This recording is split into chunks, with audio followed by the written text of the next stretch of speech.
Fall means cooler weather, and that could mean a good excuse for you to get outdoors more with your dog. That's a good thing. But I will tell you, fall is also the most common time of year that Lyme disease is transmitted from ticks to our dogs, according to Dr. Mike Murray of Merial. There are ticks now in places that there didn't used to be, whether that be deer, whether it be raccoons and possums, which are now seen more in our urban and suburban environments, the coyotes that are sneaking through our neighborhoods. All of these animals have ticks on them. They feed on them for about 5 or 6 days, and then they drop off, and then they lay eggs.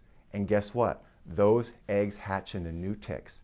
And if that coyote or that possum or those deer were in your backyard, those ticks are now developing in your backyard.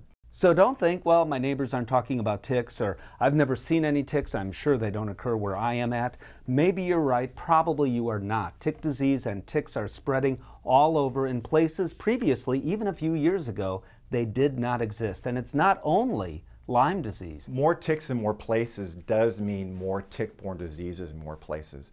And so Lyme disease, as an example, the epicenter, if you will, was in New England. But now that disease is spreading, and it's spreading across the northern tier of states, down the East Coast. There's another epicenter of Lyme disease in California, and that's spreading. There are other diseases like ehrlichiosis, Babesiosis, anaplasmosis. Yuck! Those names sound nasty, and those diseases are nasty. And there are many other tick diseases as well. The list goes on and on. The good news, and what's important to know, is that you can protect your pets. We have a lot of options for our pets. We have a lot of excellent tick control products for our dogs and cats. And so we have to also think about the cat in terms of tick-borne diseases, because there's one that's an infection that's almost always fatal if the cat gets it.